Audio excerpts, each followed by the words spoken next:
Let's get started. First things first. The Chris Rock, Will Smith fiasco. Thoughts, opinions. Do you feel like the joke was out of line on Chris Rock part? How you feel about Will Smith going on stage, smacking after seeing Jada laugh? All of that. Let's go. Let's get into it. I'm going to say, at first my initial reaction was this nigga should have, Preston should have been charged. I think I said that right. Charges should have been pressed. But then, really sitting back and thinking about the whole fact, how this dude was broken down by his woman, and now he's, based off of some of the things that she's done. I'm cool with, and the fact that Chris, Rock doesn't want to press charges. I'm cool with the fact that, there are some sanctions that's being handed down. I mean, the only thing that still kind of rubs me the wrong way, but you can't make a nigga do it. His apology seems to have been written by his publicist and not genuine. So he probably isn't sorry, but can you, make a nigga sorry who's not sorry? It's just so he ain't sorry. So from that standpoint, it's nigga, you already, we trying to be understanding your situation, but you still ain't apologetic. Nigga, maybe your ass do need to face some, bigger charges. Last thing I'll say about it is, he's just going to have to man up as far as his relationship with his woman goes, because, whatever they going through is clearly a result of him acting the way he's acting, Making Philly look real bad right now, bro. Hey, he was showing Will Smith Chris Rock some brotherly love, man. Black Zeus, what you got? Chime in, brother.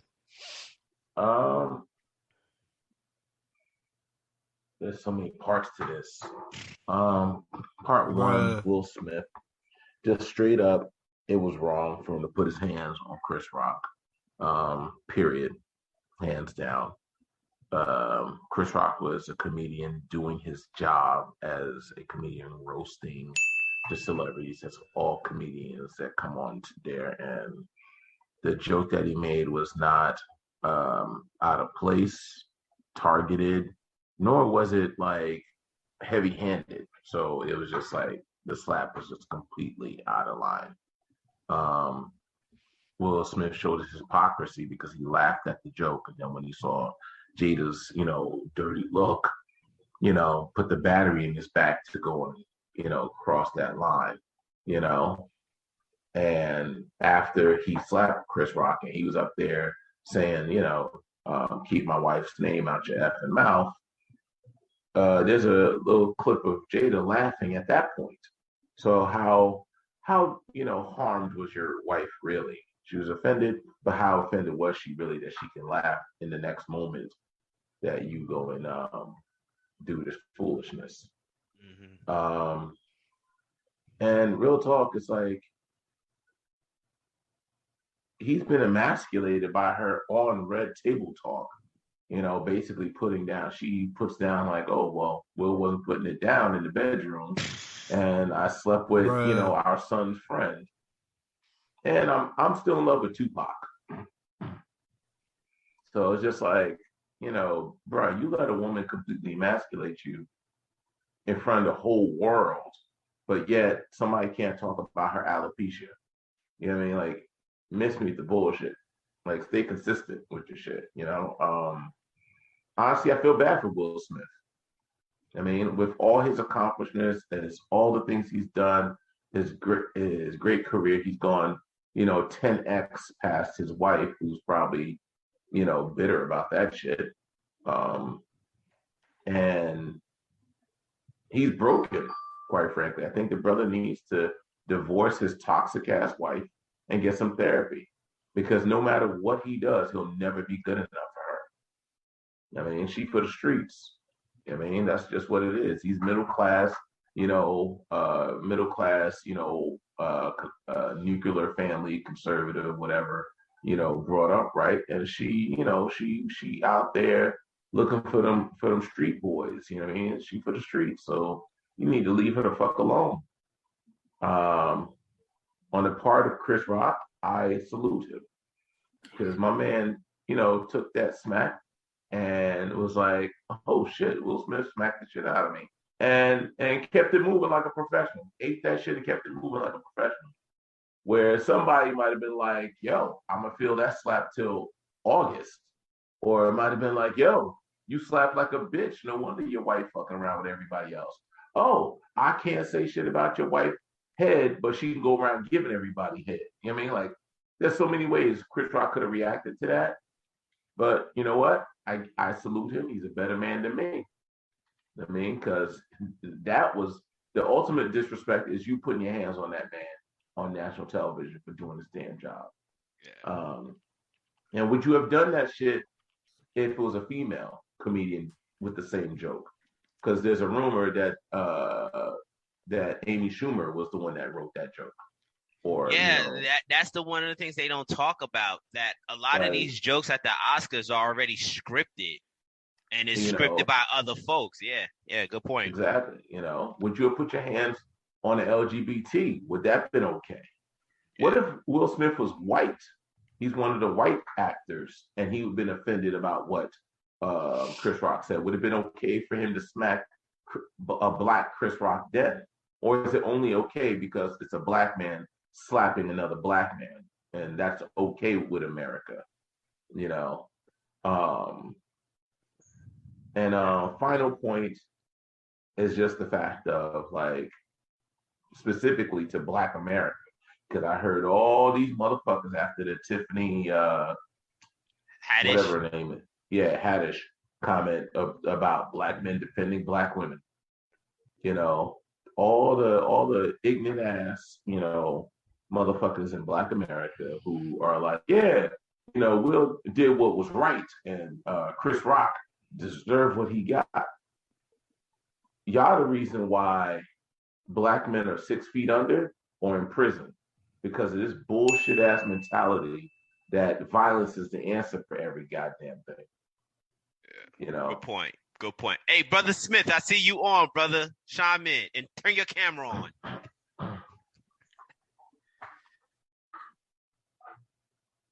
What? Shaman, what your thoughts? I didn't pull up any particular news story. I just said, hey, I'm pretty sure you followed this just as much as everyone else at this point. Your thoughts about the smack, Chris Rock response or lack of response. Will got in a battery on his back to go up there and do that shit. Your thoughts? I don't know. I had thoughts. I think listening to Black Zeus, he pretty much summarized everything with it. It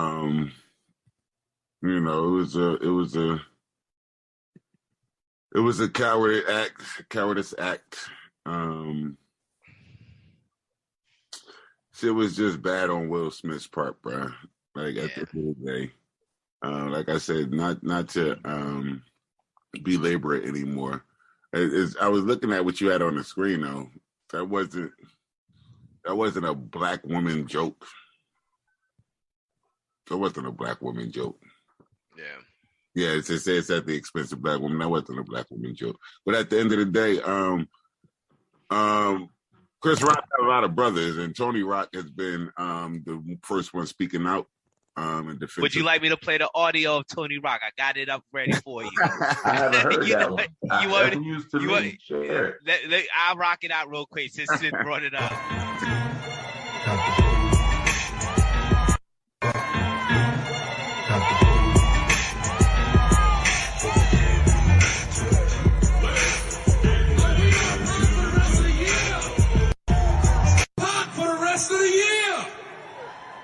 Let's set some ground rules right now, y'all. Let's set some ground rules. If I say anything tonight, anybody got a fucking problem with? You got one motherfucking option what you can do about it. Absolutely nothing. Because if you think you're going to walk up on this stage, this ain't the motherfucking Oscars. And if you walk your ass up here, you ain't nominated for shit but these motherfucking hands.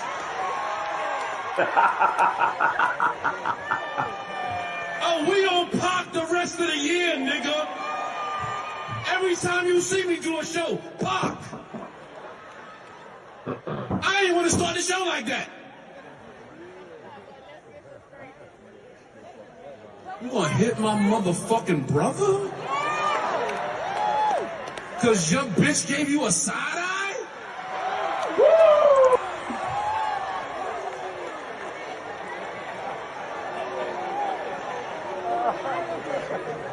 Oh, it's a lot of rock brothers. Y'all ain't know it's a lot of rock brothers. It's 10 of us, motherfucker. You about to see all the rock brothers. You gonna be like, I ain't even know that nigga was a rock brother. That nigga a rock brother? That's a rock brother?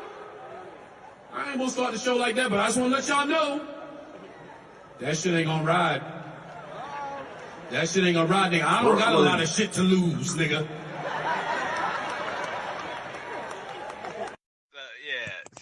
Yeah. Brooklyn, stand up.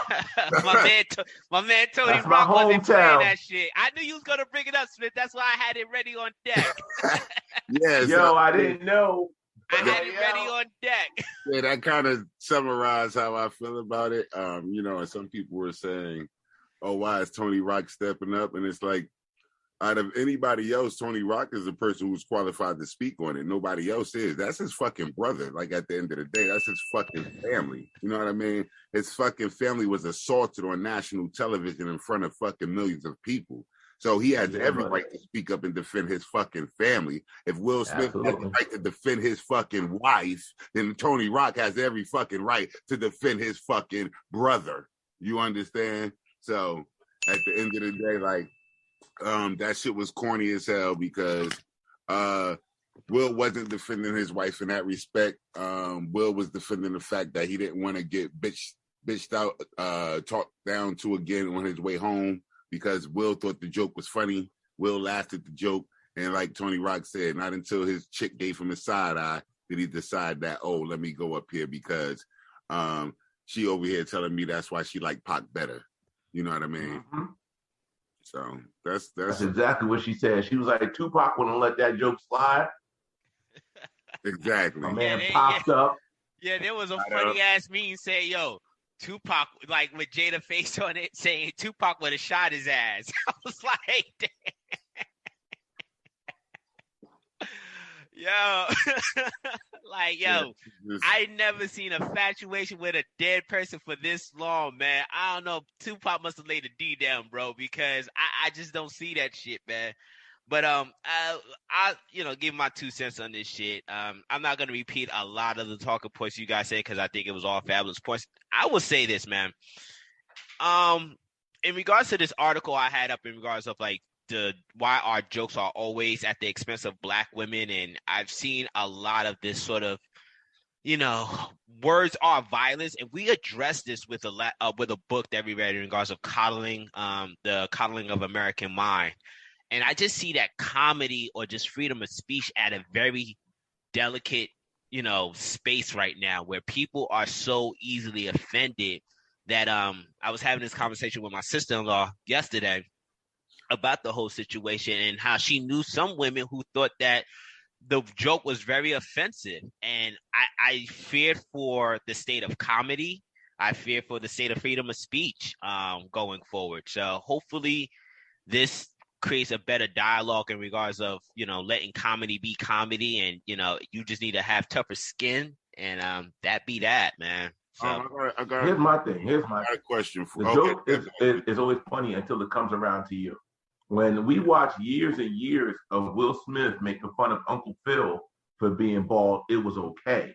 See, it's all right when a man is either the villain or the fool, but you could never do that to a woman.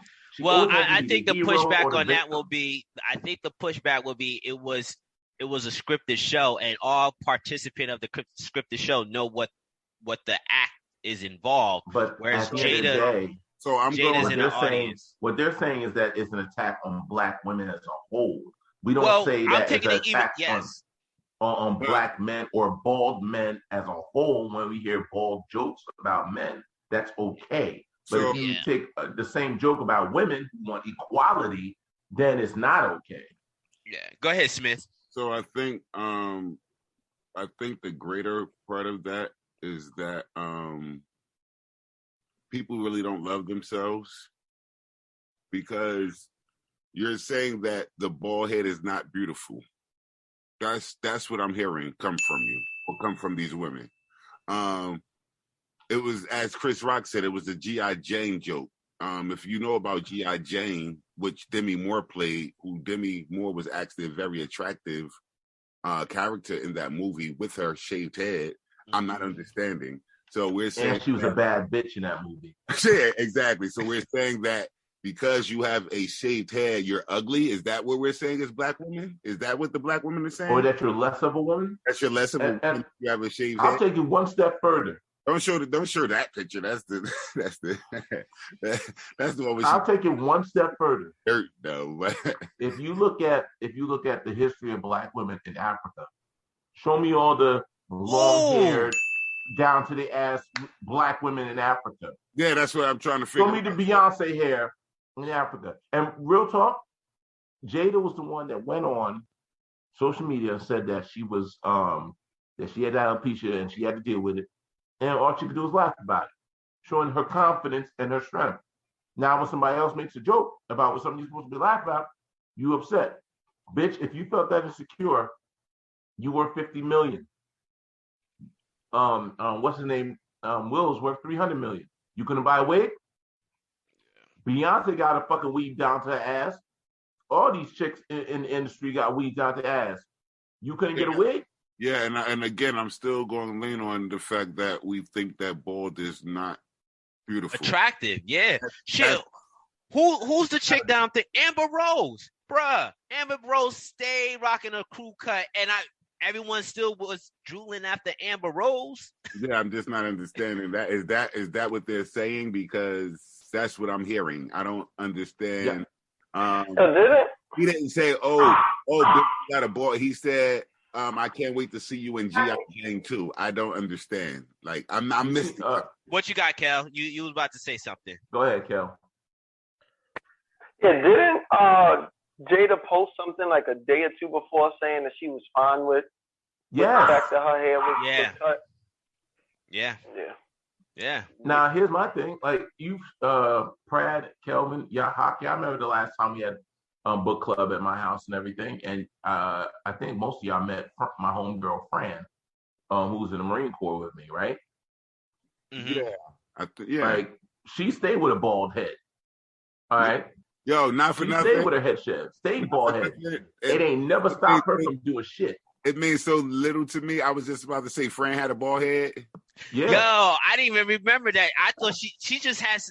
That's a good observation because she was such a cool ass person. Exactly. That I didn't even really remember. Right, I didn't even realize that. Exactly. Like, it doesn't, and that's what I'm saying. Like, you know what I mean? That's what I'm like. Fran had a bald head because I didn't know this. Like, yeah, that's not something that I hang my hat on. So I wasn't. I noticed it. I thought she was about to be in G.I. Jane too. That's why I was surprised. Fran was already G.I. Jane. She was already G.I. Jane. Yeah, I thought Fran already had the part. Oh man! All right, then, fellas. Let's move on to the next one. All right, question for you guys.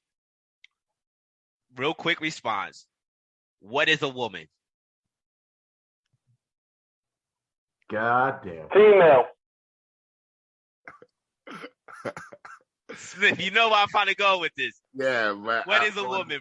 I want to laugh. The first soon as you said that, I saw some titties. It was funny. All right. So a person born biologically a female with a uterus, and with a uterus and all female reproductive organs. Okay. All right. So yeah, I agree with that. Is my definition of a woman. I'm doubling down with your definition. I thought you were going to add that they could have a baby, but all women can't have a baby. So that I wasn't going to go there. I wasn't even going to go there. I'm cool with your definition as it stands. Yes. I'm just talking about the part where we identify you at birth. Yes. Okay. So this next news headline is based on. Let me make this larger. Yeah, based on the confirmation hearing that occurred last week, and I thought this was a salacious topic for us to get into. So this is from USA Today. Marsha Blackburn asked Ketanji Brown Jackson to define woman. Science says there's no simple answer. Judge Ketanji Brown Jackson confirmation hearing Tuesday, which was last week, not this past Tuesday. Senator Marsha Blackburn, Republican of Tennessee, asked the Supreme Court nominee, can you provide a definition for the word woman? Jackson appeared confused, responded, I'm not a biologist. Blackburn chided Jackson, claiming that the fact that you can't give me a straight answer about something as fundamental as what a woman is underscores the dangers of the kind of progressive education that we are hearing about. And I want to quickly play the audio for you guys in regards of that exchange. Can you provide a definition for the word woman? Can I provide a definition? No. Yeah. I can't. You can't? Not in this context. So I'm not a biologist. The meaning of the word woman is so unclear and controversial that you can't give me a definition. All right. So let me just read the rest of these points. Senator on both sides of the aisle have used Jackson confirmation hearing to air issues that have less to do with Jackson qualification, more to do with their respective parties. The exchange reflects the current state of gender politics in the United States as transgender swimmer Leah Thomas' recent NCAA win sparked a fierce debate over trans athlete as a flurry of bills have sought to ban gender-affirming health care for trans youth, as other bills have banned trans girls from participating in K-12 girls sports. If Jackson is confirmed, it's inevitable that she will preside over cases involving trans rights. This last point, Jackson scientists, gender law scholars, and philosophers of biology said Jackson's response was a commendable, though perhaps misleading. It's useful. They say that Jackson suggested that science could help answer Blackburn's question, but they note that a competent biologist will not be able to offer a definitive answer either. Scientists agree that there is no sufficient way to clearly define what makes someone a woman. With billions of women on the planet, there is much variation. Fellas. Let's be nice, because I like to post this. Let's be nice. Black Zeus, let's be nice, because I like to post this. Wow. Let's get into it. What do we think? What do we think about this sort of confusion around what is a woman, and what do we think about the Supreme Court nominee Ketanji Brown Jackson inability to define what is a woman? Kelvin, you go first, because I know how Smith and Schubert's about to go. I just think it's stupid. Like, we even gotten to this point. Like, why are we even trying to change this? Especially in the I guess a culture, society where, you know, we're becoming more accepting of the fact that everybody's different in these ways. Like, why do we have to take it to that next level? Just, you know, if you're a woman, this is what the definition is. If you're a man, this is what the definition is. If you want to change to one, okay, then this is what your definition is. Like, why are we like tiptoeing and trying to be so politically correct about all of this? Like, I think it doesn't make any sense. That's all I got. I just wonder if, like, you know, all of the women who are identifying as something different, or, you know, or fall underneath this, you know, fall in this category, like, do they really even care this much that, you know, all of these classifications are really being made like this? I got video for that that I hope to get to a little bit later. But yeah, there's some interesting take from some radical feminists who are protesting Leah Thomas and this whole woman issue. But Smith. Yeah, it is stupid. It is stupid because we're not asking what is a man. We're not asking that question, Henry. Nobody's asking what makes a man. They're only concerned with what makes a woman, because You have these men who decided that, hey, I figured out a way to cheat the system. I could become a transgender, enroll in these sports, and win. That's what that shit is. This shit is about, like, yeah, the Leah Thomas shit is bad, bro. I've been following that and watching it. And there's no way that a NCAA athlete can compete for 4 years as a male under scholarship and then not win and then say I'm going to be a woman and compete as a female and start winning. Like, that shit, nah, that's not right. You know what I mean? I got a daughter. Like, at the end of the day, I don't want her competing against men. I don't want her getting knocked out of scholarship positions because of men turning into females who are going to be stronger, who are going to be faster, who are going to be Black Zeus said what makes a woman, they not a man.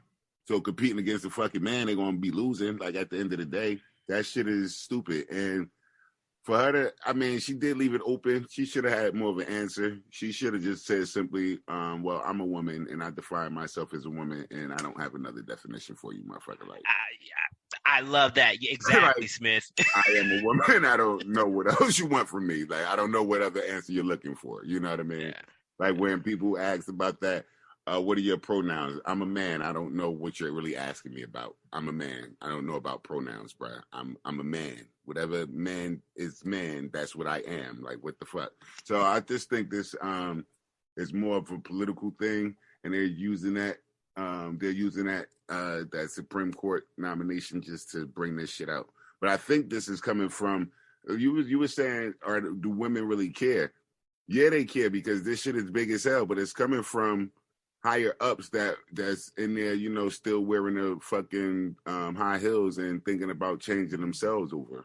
You know, the army to now pick it up and you can, you know, the army can foot the bill and you can go to the army and become a transgender. That shit's stupid. That's what it is. Black Zeus.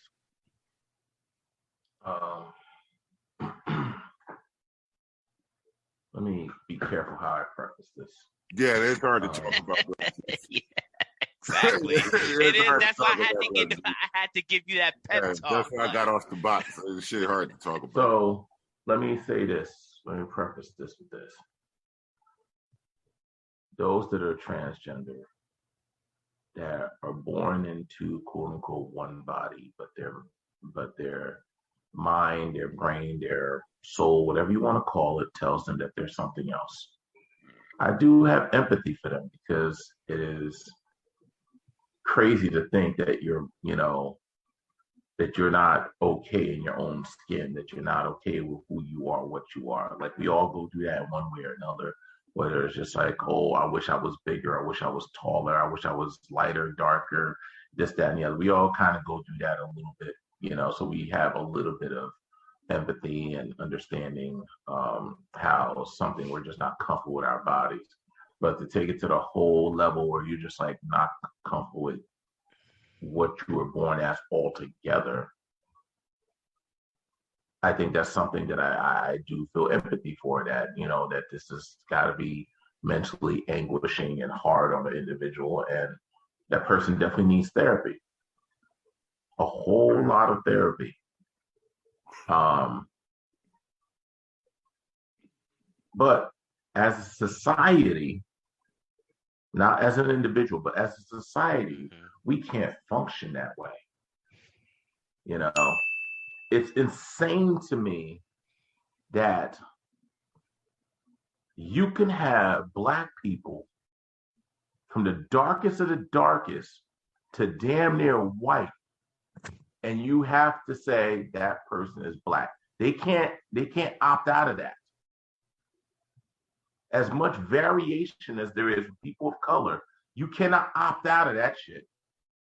Mm-hmm. But yet we have a clear, defined line between men and women as we define them from their sexual reproduction organs.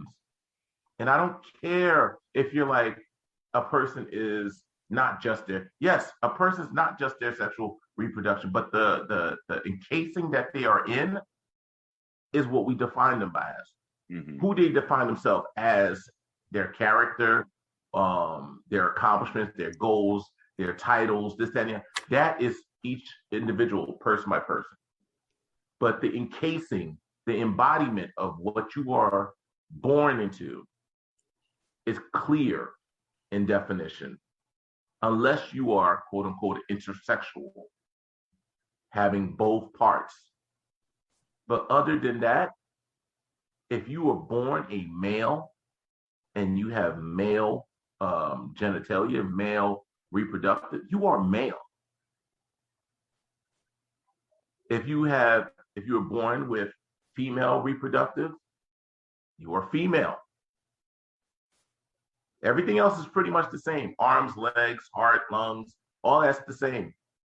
Now as far as female variation, some have little breasts, some have big breasts, some have bigger hips, some have smaller hips, some have longer hair, shorter hair, some have softer features, harder features. Same thing with males. Some dudes are bigger, some dudes are smaller, some dudes are skinnier, some dudes are fatter, but they're still male. And the fact that we're blurring this line as if it's like not reality, there's a difference between how you feel and reality. And we can't go by people's feelings all the goddamn time. Yeah. When you do that, you get people running up on stage smacking you for making a joke. Yeah, I think I also want to say this. Like, I think they can do the whole transgender thing, and I don't think it's a big issue. I just think that they should compete similar to how the Special Olympics compete. They have their own Olympics. There you go. And, fair is fair. You know what I mean? And that's cool. That squashes everything. I don't care about you wanting to do it. I do have a problem with them having these gay parades in these elementary schools. I think that's like really. No, I'm saying. I know what you mean, but let's try to be. I know what you mean. Let's clarify what he means. He doesn't mean that somebody should be proud to be who they are. Oh no. But what he does mean is the fact of our sexual preferences is irrelevant. Yeah, it's irrelevant to the conversation. What you do in your personal life is irrelevant. You don't need to have parades for gay pride parade, interracial parade, I like BBW parades. I like feet parade. I like tall I like to parade. just make an announcement. This is the 5th time you mentioned feet, and I've been calling you out on your fetish, bro. You can't be. Fuck you. Listen, it's an easy target. It's the easy target. Just because we know that there's people that's into that shit, okay? There's people into that shit. It's easy target. Anyway, the bottom line is your sexual preference is irrelevant. Yeah. That's your personal life. That got nothing to do with nothing. There's no reason for us to fucking have all of this shit going on where we have to oh yeah, you like women? Woo! You like men? Woo! You want to dress up as a man? Woo! It's irrelevant. It's stupid. Yeah. I would say, one of the things when I was reading this first, when I was listening to the confirmation hearing, because this was going to be the news for last week, of course, but I couldn't, not share it again for this week. I was shocked in regards of this confusion of what is a woman.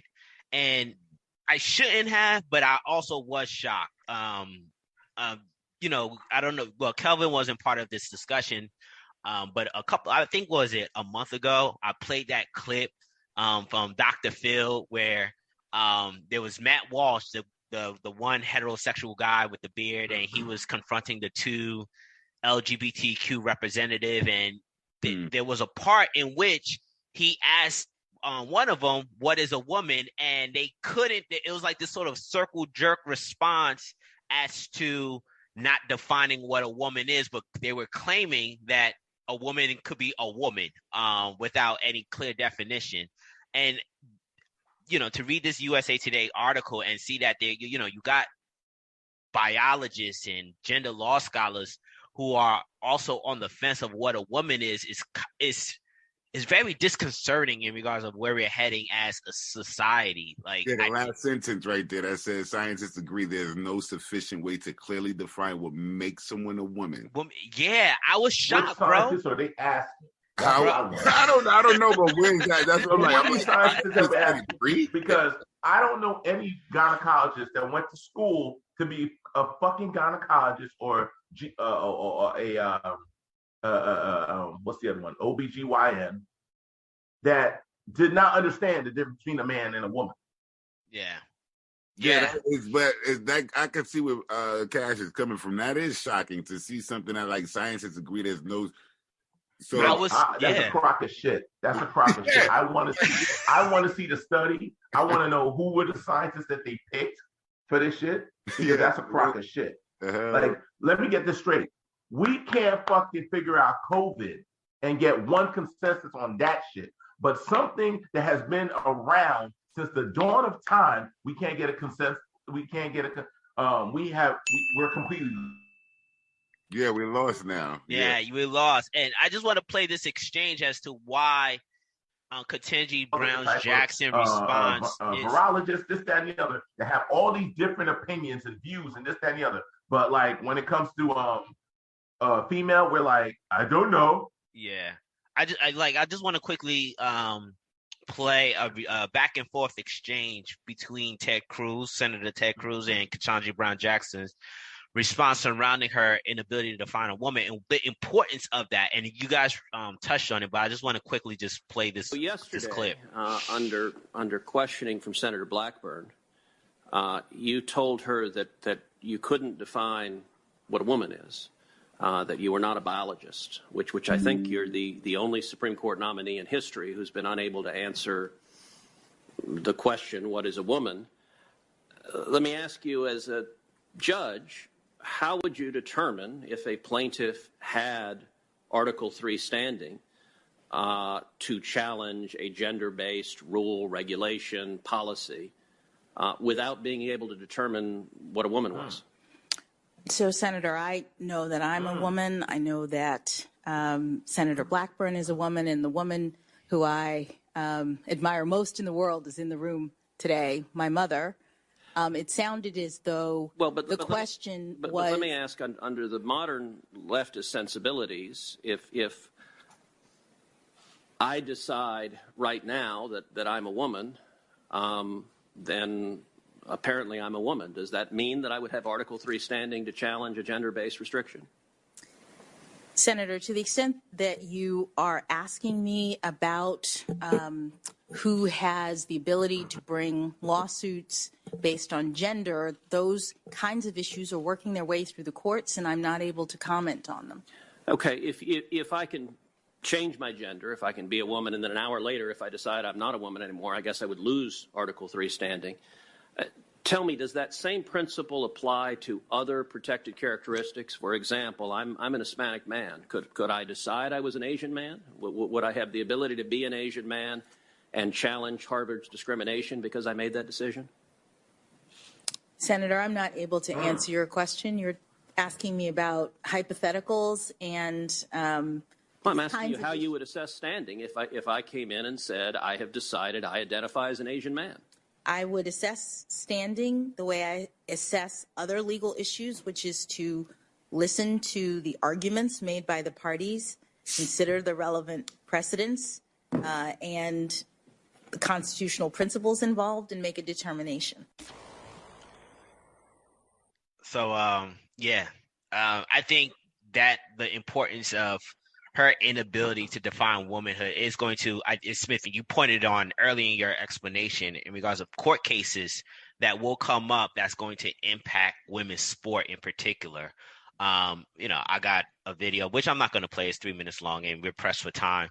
But there's... But that just shows you the level of bullshit in politics and the law and the system, where we can't have any clear defined meaning or any... Like, it's all subjective. It's all up in the air. How can anyone say that justice is blind when justice is really subjective?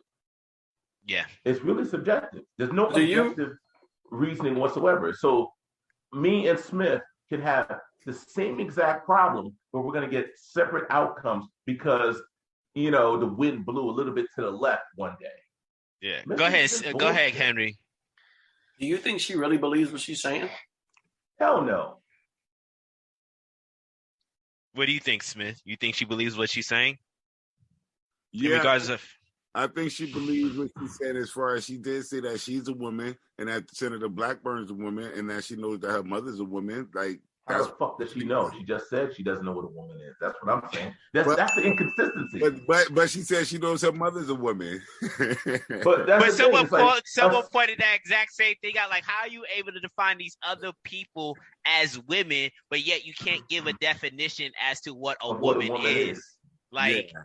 And it's crazy. Like this guy, and I'm last clip, and we move on to this. So I'm gonna show. He has a movie coming out called "What Is a Woman?" Because apparently, this is a much larger problem that I don't think people are truly understanding. And there are going to be court cases, as Ted Cruz has pointed out. There are going to be court cases that is going to make its way up through this district court's hearing, as may quite possibly the Supreme Court, that is going to be a huge impact to women's sports or women equality. I have traveled all over the world for the past year asking one simple question.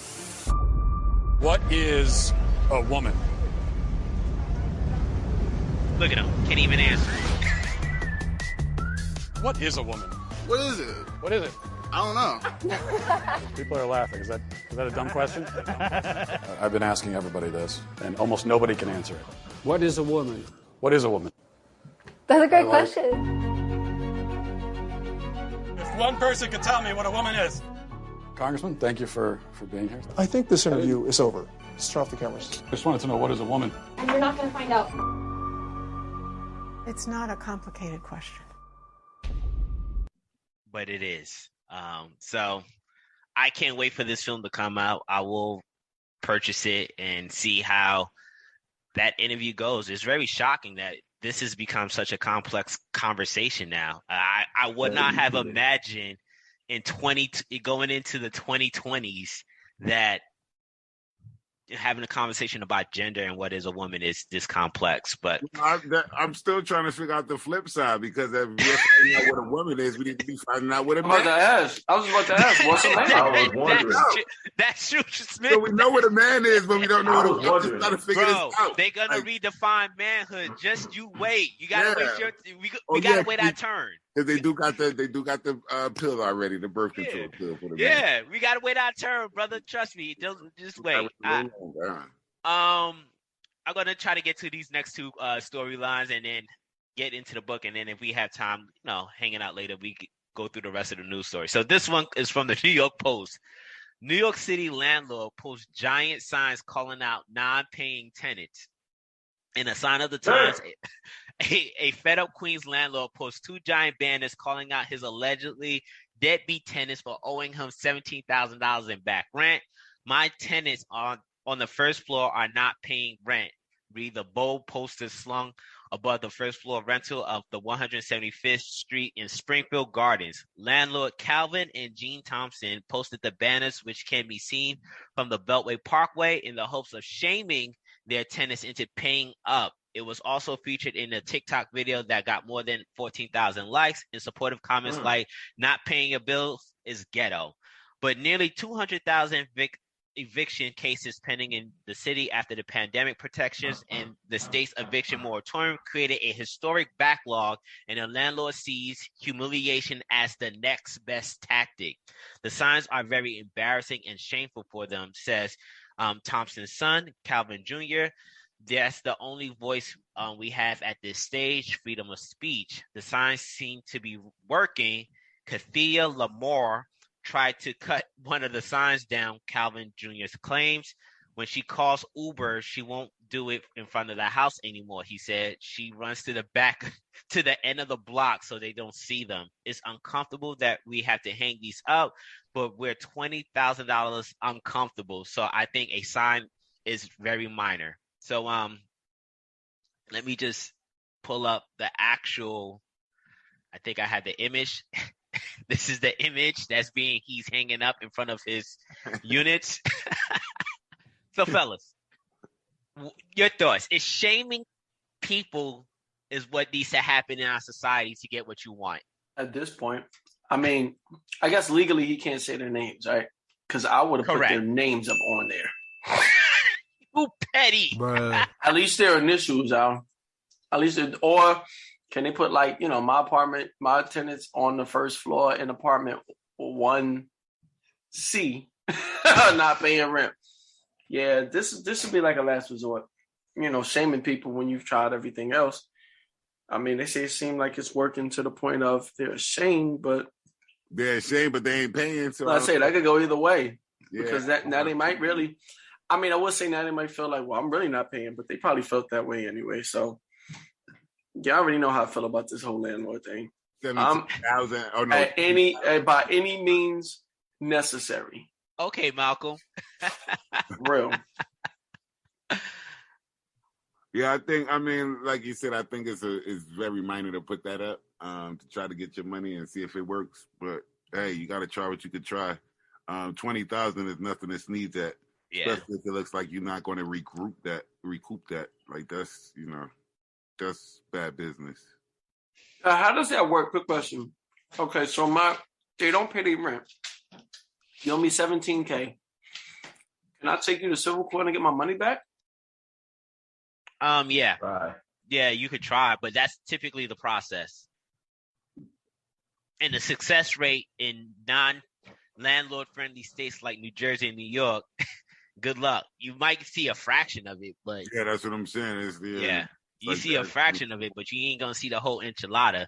And then you got to then be careful of a fucked up tenant who find themselves evicted. They might do some shit where they put Quikrete down the pipes, and now you gotta spend money on that bullshit. Yeah. I mean, quite frankly, I look at it like so from a business owner's perspective.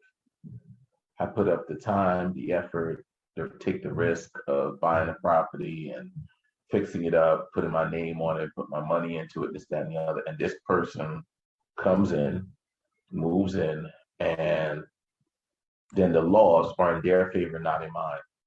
I'm the one that's at risk. I'm the one that is, held liable if anything happens to this person.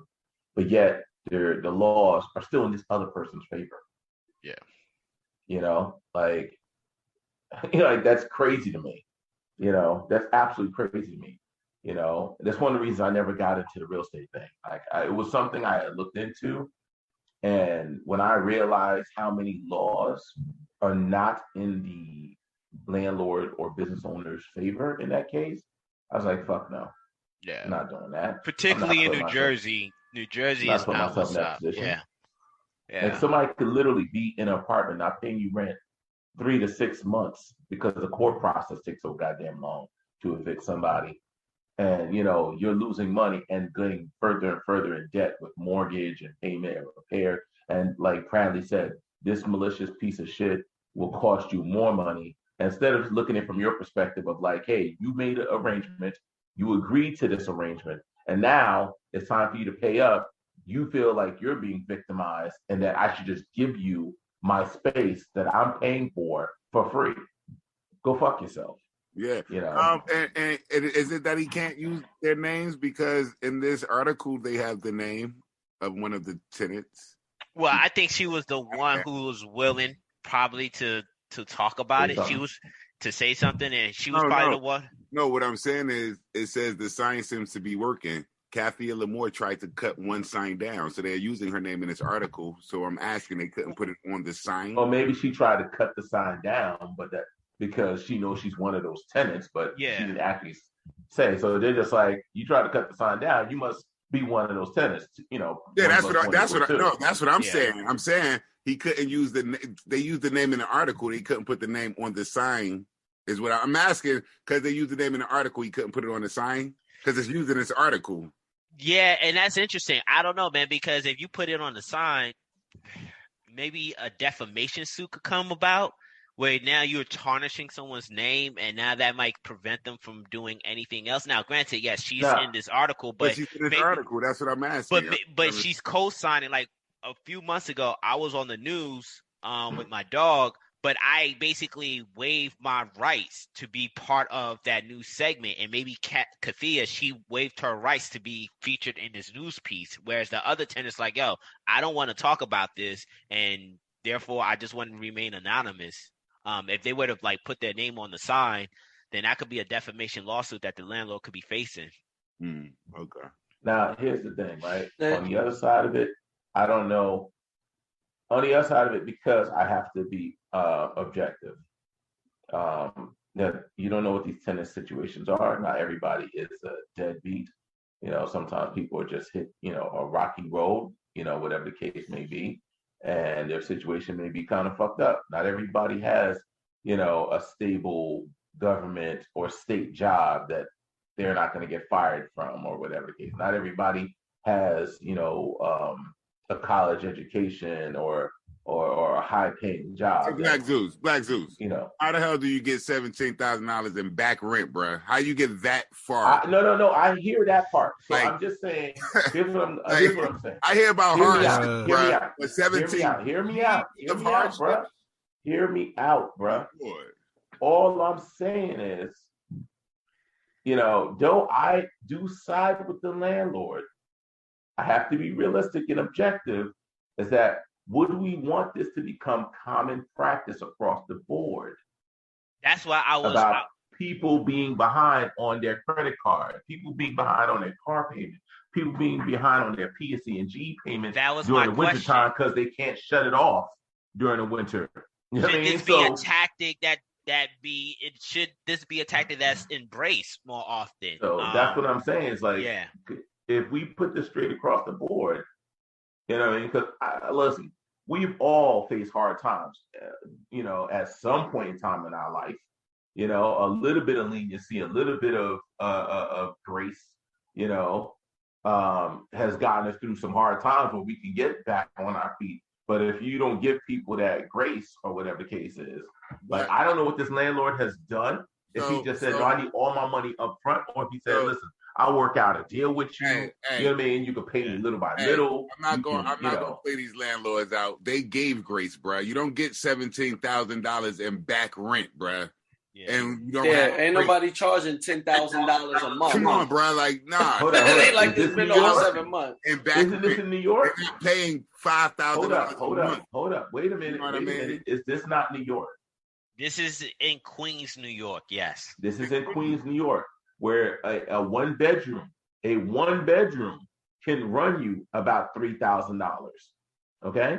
A month. Again, now multiply that by if you have 5 tenants in 1 month, that's easily $15,000. Yeah. And I'm going to say that the key thing in this article said that they were deadbeat tenants. They ain't try to work anything out. You don't get $17,000 in debt, and you work with the tenant. You don't get not one tenant though. He didn't say just one tenant. He said multiple tenants.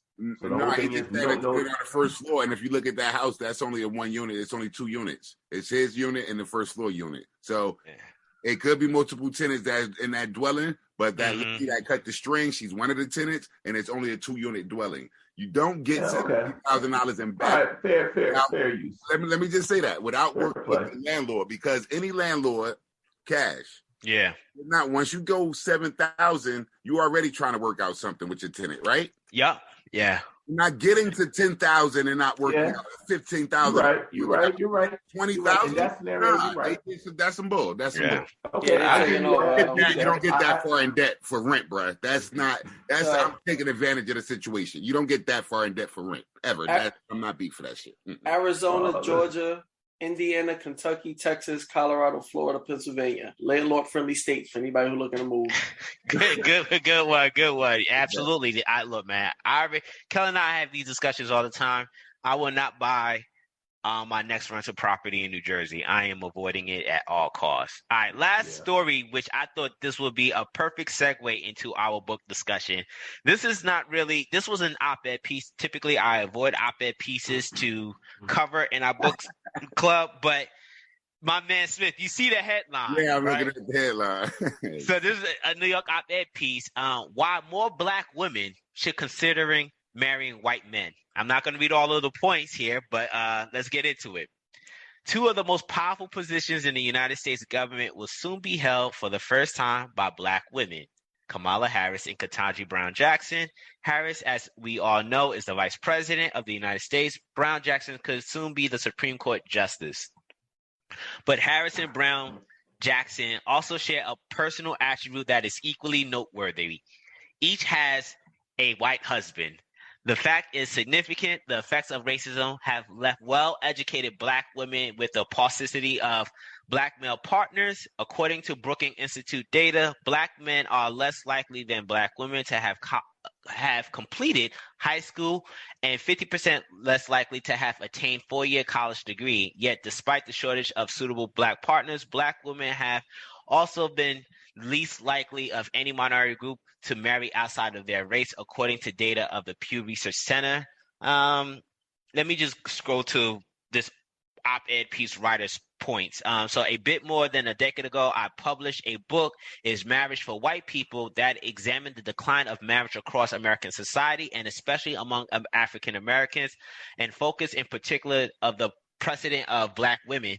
The book raises the possibility that Black women like Harris and Brown Jackson would do well to open themselves to partnering with men who are not Black. After all, Black men appear to have no problem marrying out. The same Pew report revealed that they are twice as likely as Black women to have non-Black spouse. In the book, Why Black Women Should Not Be Pressured to Sacrifice Their Own Chances for Happiness Out of Some Misplaced Loyalty to Black Men. So, fellas, quickly, what do you think about this op-ed piece by this author? And you'll find something shocking once I reveal it. But go ahead. Woo! Go ahead, Kel. I don't know. I think that everybody should be more open to loving everybody. Like at first I thought that this is at first I thought that they were going towards like, in order for you to be more successful, you know, like look at the correlation. Kamala has a white husband and she's the vice president. Correct. So-and-so has whatever the chick's name has a white husband.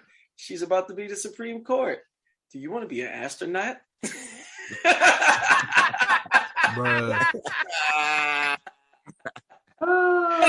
they're the gatekeepers. That's why I thought that was originally going. But just from the standpoint of, you know, the fact that there are more women than men on this earth, I think that they shouldn't just, you know, pigeonhole themselves to, you know, one group for that reason if you're looking for true happiness. All right, quickly, other fellas, so we could transition into the book. Oh, well, listen, at the end of the day, the article, that shit is a lot with the article, but I think, like Henry said, it seems weird, and that astronaut shit is funny because it seems weird. It's like it's like they're saying the only way to be successful is to marry a white man. I think that people do consider marrying outside their race. I don't think it's a thing of Black women needing to consider more. People marry who the fuck they want to marry at the end of the day. You know what I mean? Like, I don't care for the article though. Like it seems like and this article dropped April 1st, and I thought it was a prank at first when I saw it, and I was just like, "What the hell?" And then, like, in order to be successful, you have to marry a white man. I don't think it says in order to be successful. I think that's how it start off. It's like how Henry said, you know. Yeah, it's just it's pointing out that the first vice president. She married the white man. She's going to be the first African Supreme Court. She married the white man. If you want to be an astronaut, it is like that, bruh. It is like that. No, like I said, it's an op-ed piece, and I will share this article with you guys later for you guys to read at your own leisure. But it's just pointing out that, again, one of the talking points here is about how highly educated Black women, and I know Black Zeus was about to go on a tear about that whole highly educated aspect of it, but highly educated Black women tend to not find themselves being married, or they marry less or step down. So they're saying that, hey, Black women, because of this loyalty, need to break that cycle and basically marry their equal regardless of race. So go ahead, Black Zeus, you got the last word, and we could. I still don't know what the equal is though, because remember we read a book regarding this, and we were talking about why a person who actually owns a garbage company isn't well suited for a female who thinks that she's well educated and she's a law professor. You know what I mean? We'll talk more a little bit later, but I want Black Zeus to have the last word so we could transition into the book. So many points. All right, let's nice and quick, brother. Let's put it out on the table. Yeah, let's put it on the table because I know somebody's going to, question my viewpoint. Because I'm married as a Black man married to a white woman that has absolutely no relevance to my opinion. I'm a Black man who has Black experiences, born and raised in a Black neighborhood amongst Black women. I've dated a number of Black women, predominantly Black women actually, of all different backgrounds, this, that, and the other, higher education, lower education, so forth and so on. I mean, and when I say higher, I mean Ivy League Black women. Okay, so and it's not a matter of Black or white or this, that, and the other. Number one, let's keep it 100. Black women get more support to be more highly educated and more successful than Black men. You can see that just from the last little $10 billion push by Goldman Sachs and Visa to support Black women, where there's no support for Black men in that manner. Secondly, when you have a culture that says Black men should defend Black women, regardless if it's going to end them up dead or in prison, that sets up Black women at a better advantage than Black men. So miss me with that bullshit of, Black men are less, equal to Black women. Black men don't have the privilege that Black women have. So let's keep it 100.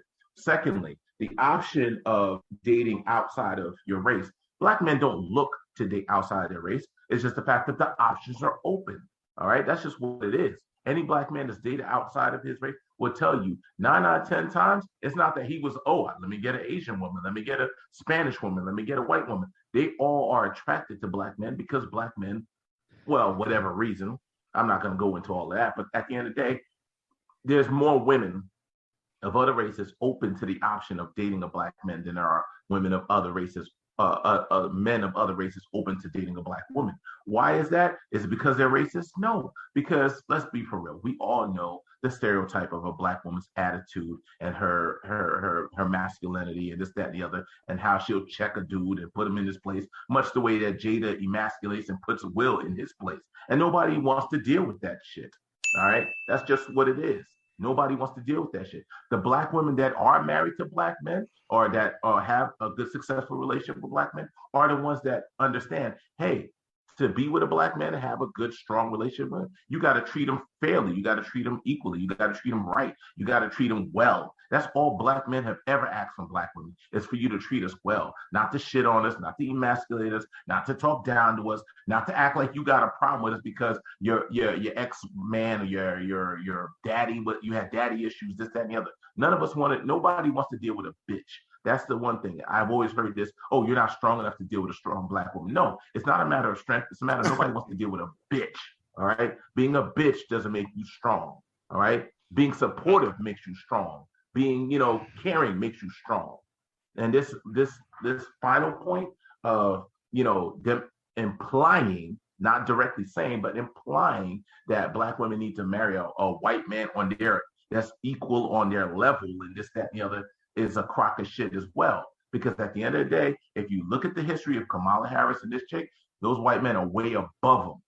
They come from generational wealth. They come from, a longer background of success and financial stability than these Black women. So miss me with that bullshit.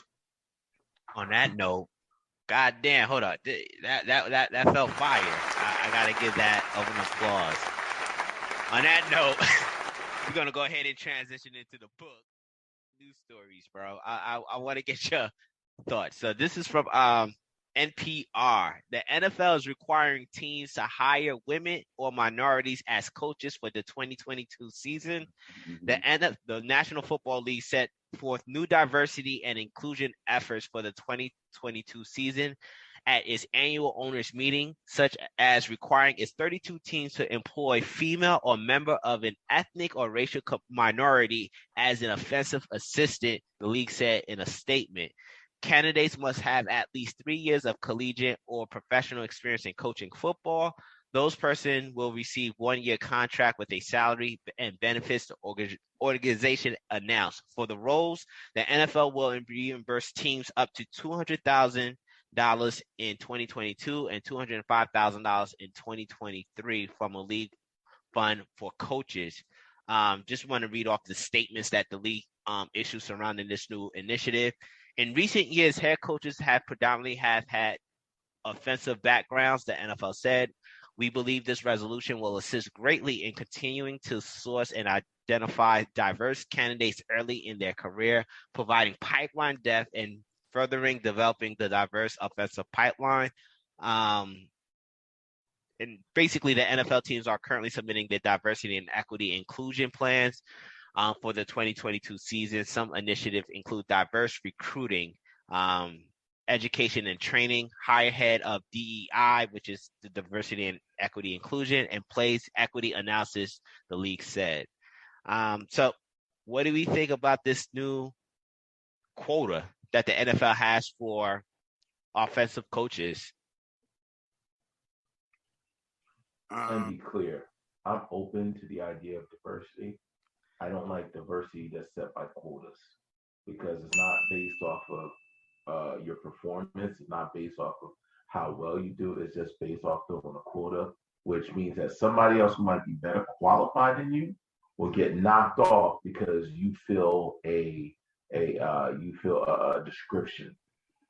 Fitting a description does not make you qualified for anything, whether you're black, white, male, female, transgender, straight, gay, lesbian, or whatever the hell you are.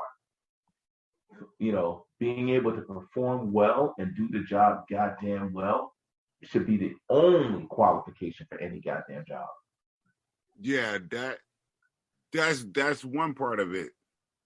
The other part is they could be filling these jobs with coaches, and the coach job is still meaningless. And they get menial task. I like that. Because when that's you look true. at this, like you're gonna reimburse the team up to $200,000. So if I hire a coach, that coach is only getting paid $200,000 in the NFL. Only? Yes, only in the NFL. Let's be for real. You're getting paid $200,000. The pretty much, which is like the amount for an average doctor. Let's be for real. This is the NFL. They started. Hold on. But my whole thing is, let's be for real. Here's the thing. Someone who can actually save lives and had to have an amazing amount of schooling, education, and passing rigorous tests. You're making the same amount of money for saying, throw the ball, catch the ball, score the point for entertainment. It's not my fault. That's how fucked up our world. It's not my fault that America hangs their hats on their athletes and their sports and their businesses as far as sports. I know. I'm just saying. When you say only 200,000, I find that insulting. I find that insulting to only give them $200,000. This is the NFL. I'm sorry that I found that to give them $200,000. Like you got some of the what do you call them people? The refs making $200,000, bro. That's the NFL. This is the National Football League. They got money. So I think it is insulting to say 200,000, and that's where I think so does Microsoft, so does IBM, so does Amazon. But he's saying like just stick to the realm of entertainment. Like he's just saying that. Just stick to the realm of entertainment. As far as them, that's a little bit of money. And to say, well, that's what you get if you get paid. If you're just filling the quota. But that's what I'm saying and that's what I'm saying. So you're gonna give me. That's why I know it's just to fill the quota because you're only offering $200,000 for a coaching position. But it's not really a coaching position. It's a space filler. Listen, it's a space filler. Just so that you look. This is the NFL, bro. I'm telling you what this is start at. It's $1 million to start. This is the NFL.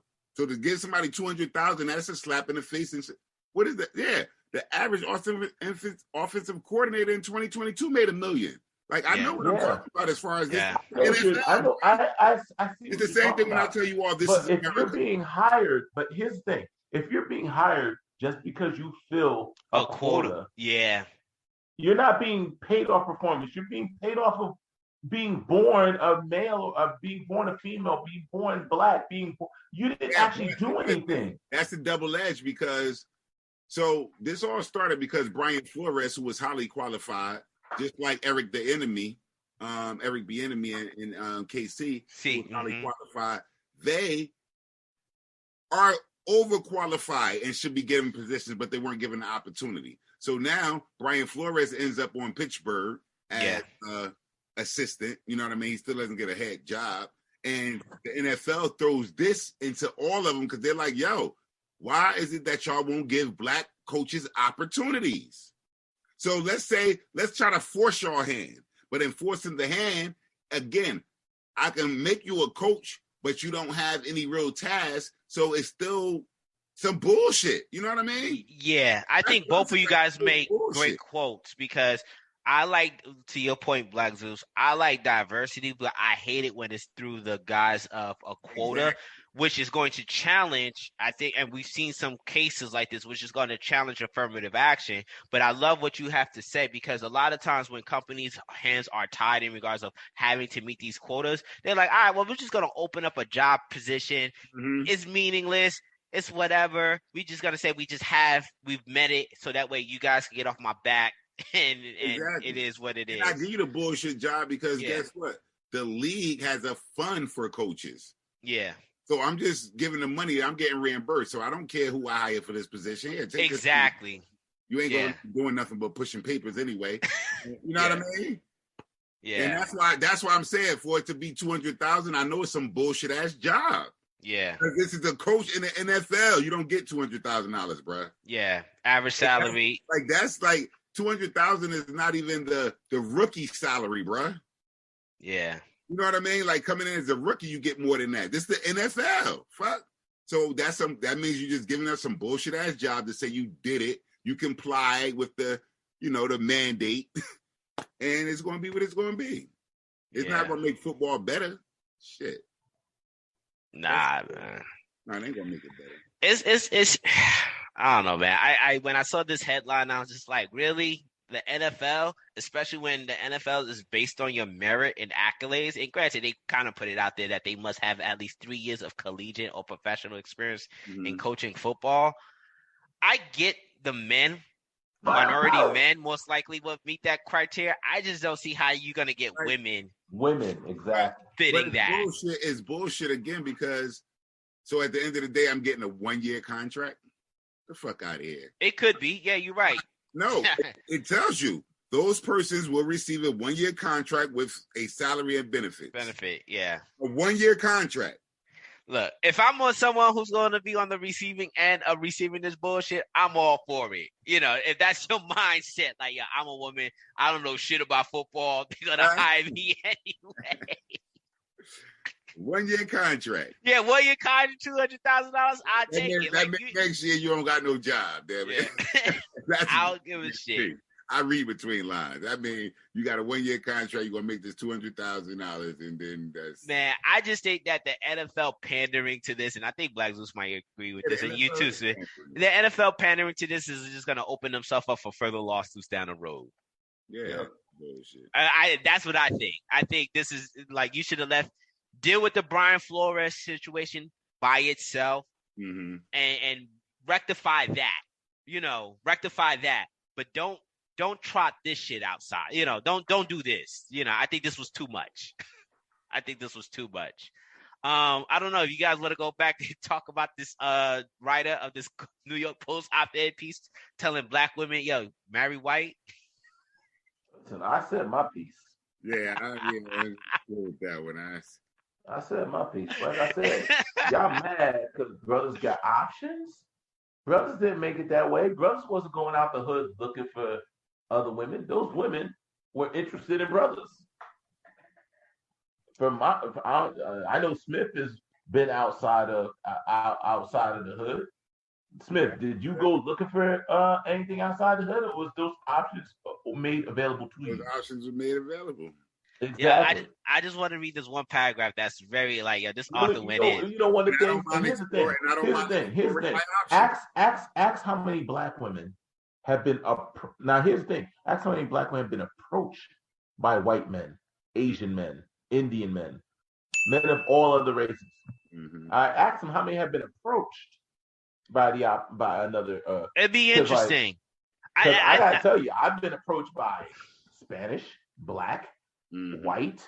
Well, Italian, I Greek. think. I mean, I don't look. I think, and I'm trying to present a different perspective on this. I don't think it's based on desirability in the sense of like whether or not other races find you attractive. Hold up, but here's the thing. They're saying that black women are being loyal to black men, which is a crock of shit. Yeah. Black women are not loyal to black men. Black women talk shit about black men all the goddamn time. It's a matter of their options. Like a if black they had options, the race immediately, but the black female, she's going to wait and hold it down for her race. Yeah, that's not true. Yeah, it's a matter of the option being available to them, which is not. Knock it off. Well, it would be interesting because I am not a black woman. I don't identify as a black woman, so I don't have that perspective. And I think it'd be interesting to hear the perspective of a black woman. If I could find some video clips, which I'm not going to the handful of black women that I know that are in interracial relationships, it's either one of two things. Either that black woman is very approachable, and they're very approachable, and they kind of draw men towards them, or they get with a beta white male.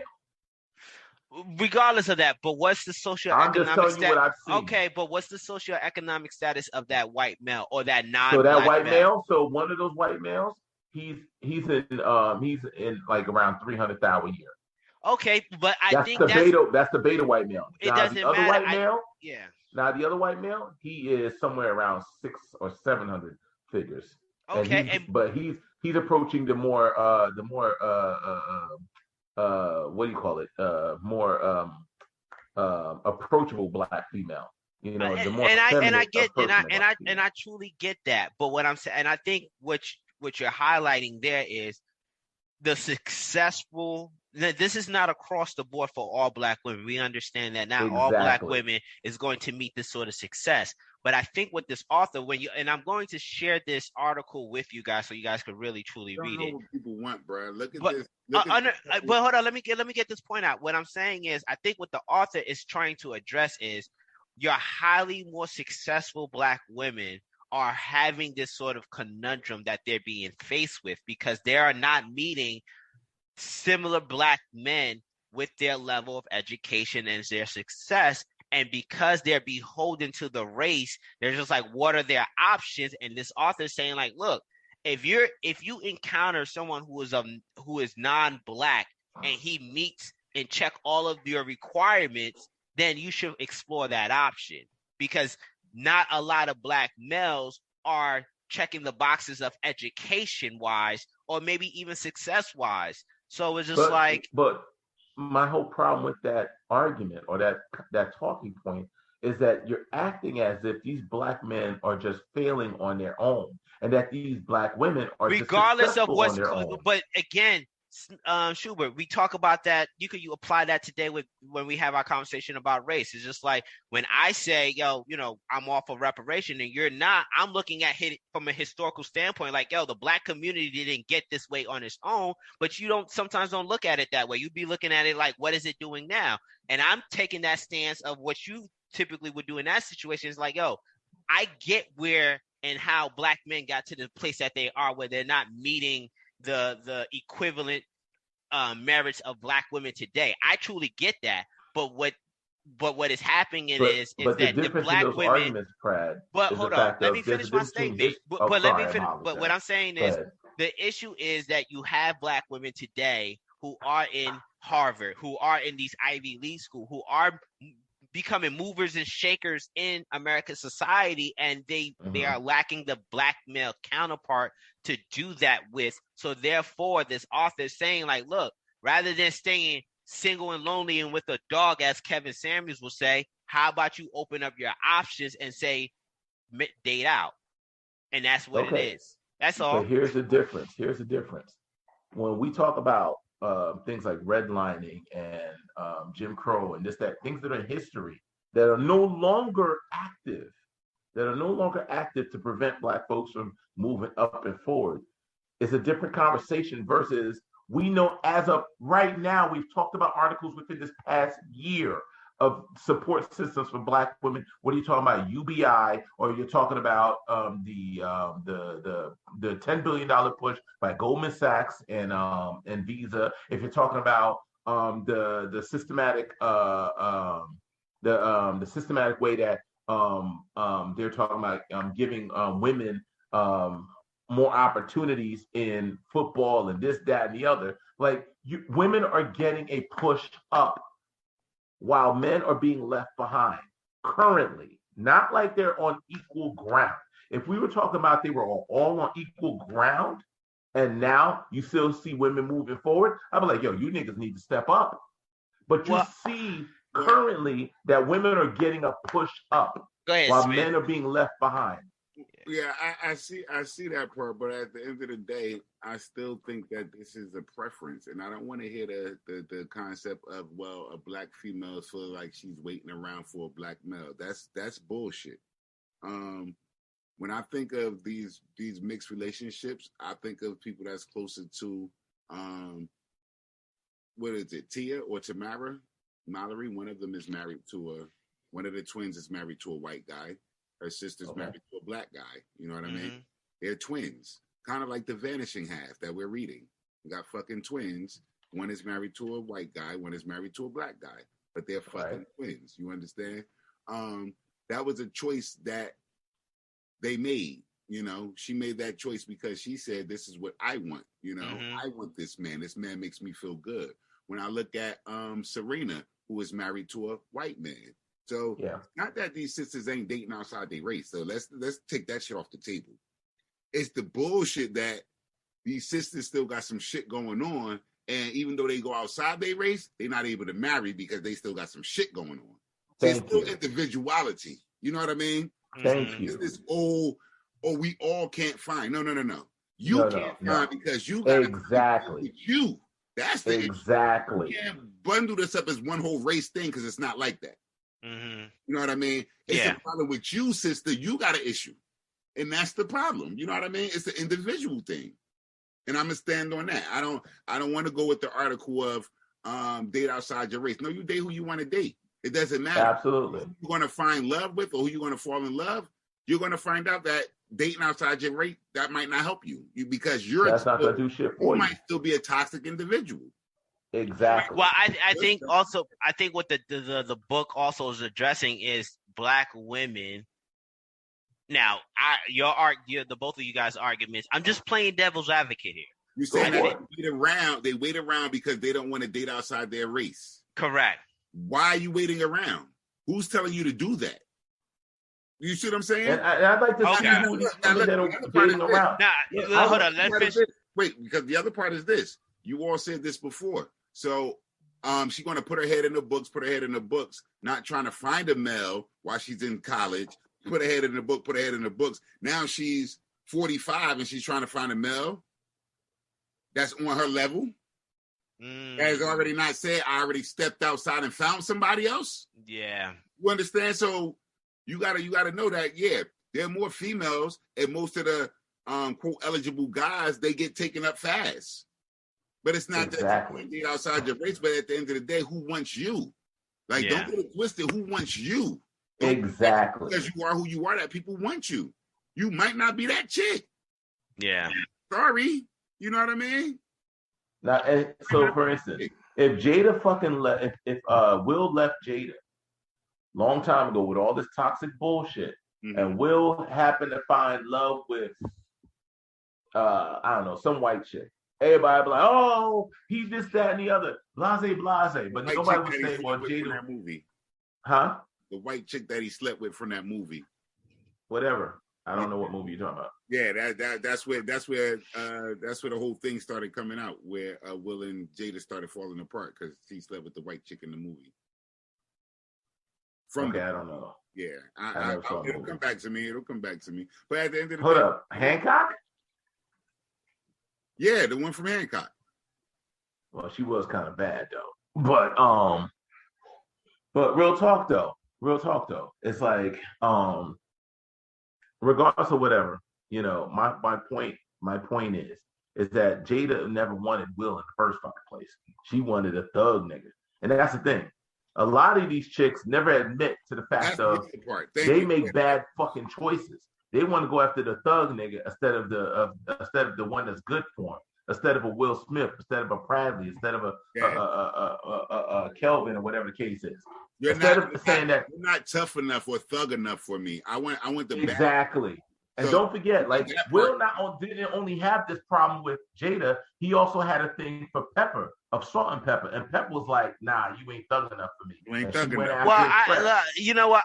I'm gonna say I want to stick with the prototype of a Ketanji Brown Jackson because she doesn't. Huh?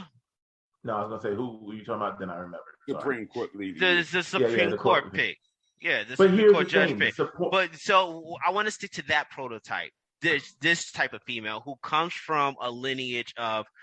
She doesn't have the lineage of her husband, as Smith pointed out the first go around when we took. I think it was whoever, but nonetheless, she doesn't have the same lineage as her husband, but her background is not bad either. And I'm saying, I think what the author is getting at, and I really would like to read this book. Unfortunately, it's not in audio. It's not in Audible. It's only in Kindle, paperback, and hardcover. And here's another thing I would like to also add in. If you looked into these two chicks, the Supreme Court Justice and the Vice President, if you looked at their background, did they grow up in the hood? Did they grow up around predominantly in a black neighborhood, or did they grow up in a predominantly white neighborhood? I don't. Kamala, she's definitely talk about it. Yeah, Kamala's definitely. She's been around. I don't think she's never been in a predominantly black community. Ketanji, was that predominantly of her life? Is what I'm saying. It doesn't matter if she was there for. When I was a kid, when I was like 6 years old. No, I don't hear that. When you were growing up, 16, Kamala 17, going to college, were you predominantly in a black community? Kamala, no. I think Ketanji, yes. I think she was in predominantly, like, she grew up in this DC area in the 70s and 80s in DC, as anyone knows, what used to be called Chocolate City. So yeah, I would give Ketanji that. I think she definitely grew up in a predominantly black community. She went to, her parents went to historically black colleges and university. So she has the imprint of your your black on black culture. I think, though, personality wise, I think what this author is trying to really get at is, I think he's focusing on that prototype, like these prototype of women who are not ratchet, who are not your Jada Pinkett Smith. They're women who do put their nose to the book, do their thing, become doctors, lawyers, judges, and they find themselves in this sort of conundrum of finding black male, if that's what they desire, finding black male in those spaces. And I'm not gonna lie, it is like I could say in the finance world, there's not too many black males in the finance world. There's a lot of black women in the finance world. What's up? Do you think that Sasha and Malia will have a problem finding a black male? Yes. You do? Yes. I don't. I think they will. I think because of the circles that they run in, and to what Shubal pointed out, I don't think they've never been, they spent 8 years of their critical lives of being in the DC White House circle. And then on top of that, you say the circles that they run in, but are you aware of the circles that they run in? Yeah, and Malia got caught with a white boyfriend. She's already dating white. Yeah. Malia is also writing black right now. She's writing black, but she's dating white. Okay. not marrying. It doesn't. But once you start, listen. You can date. Go white. You can date whoever you want to date. You can't get it right. But what I'm asking you, I said, is it hard for them to find a male that is suitable for them? Suitable? No, they can't find. They won't find a hard time finding a black male that could be suitable. But it depends on your career endeavor, because you got to think, these people, they don't marry just based on love. Like, they marry based on connections. So, like, a lot of black people don't occupy this space. What you just said is, I'm not doing it out of love. So is that why they're having a hard time finding black guys to marry? Because they're trying It could be. To find things that will help their careers. You're correct. To finding love. It could be. You're right. That could be an aspect. Yeah. Does it could be that too. Or does the article just talk out of his ass on one hand? My next book pick. It could be. What do you eat? Bacon? Yeah. It's good as hell, bro. You eating the swine, bro? You eating the swine? He doesn't do pork. I think turkey bacon. That's a turkey bacon. All right. Turkey bacon crisp up real good, man, real good. Yeah. But no, real talk though. Like my next book pick is gonna be about all of this shit. All of the this. Colorism, the black, the black interracial, the successfulness of black people. That's gonna be my next book pick. Is gonna be all about that. Yeah. But it's just like I just don't like this talking point of like, oh well, you sisters just need to go outside of your race, as if these sisters are like just being so faithful and loyal to black men. That's a crock of shit. That's such a crock of shit. Yeah, like you're just being loyal. You're like, date who you gonna date. Yeah. And if it works, it works. If it doesn't, it doesn't. You know what I mean? Yeah, it was again, the writer of this book, his name is, of this op-ed piece is Ralph Richard Banks. He has the book that is called "Is Marriage for White People: How the African American Marriage Decline Affects Everyone." He referenced this book in this article piece, and I wish it was in Audible format, so that way we could have at least one of us take the chance. More than likely, I probably would have, on a whim, taken the chance to. How you know it's not an Audible format? You checked it already? Yeah, usually when you go on Amazon, doesn't it present Audible here too, right? Sometimes. And check on Amazon. I be forgetting I got Prime. Paying for shit I'm even using. It just show Kindle, hardcover, and paperback. So it could be. I'm gonna go on my Audible app and see if it's there. Yeah, if it's there, I might go on a whim and make this my book selection just to see what this author is saying, because he clearly has, he has a 4.6 out of 5-star rating out of 239 people who, rated this. So that's relatively good. So interesting. My man Blacks was like, man, fuck this nigga. Nah, it's not just fuck this nigga. Nah, check my it whole out. thing is like, yo, wait, you see that picture you just had up there? Because that's what I was trying to talk about earlier. Because, George Lucas and his black wife? Yes, because I'm looking and I'm saying, was this a marriage of love or was it love? Because generally females don't date guys who are shorter than them, right? Well, that's what they say, right? Nah, you're right. No, it's true. It's true. I'm saying this is what females say. I don't make this up. This is what females tell me. So I'm just trying to look at this image of this lady with her husband. And my first thing is to say, did she look at him and go off his height and was like, oh, I'm going to not date him because of his height? Or did she give him a chance based off the fact that, hey, let me just give him a chance? Well, she makes money herself, bro. Like, yo, she's the president. She makes George Lucas money. I understand she makes money, but look at the picture. Go back to the picture, because I'm looking at the optics of the picture. This picture right here. I would say this in white relationships. Now listen to what I'm asking you. I see what you're saying. People tend to date guys who are shorter than them. That's one. Well, let me answer that question. When you look at Mackenzie Bezos, she was taller than Jeff Bezos. In white spaces, white women do tend to date shorter men if that shorter man is affluent and he is a provider. So I think this woman is. That is all women. Women. That's the thing. I'm just saying.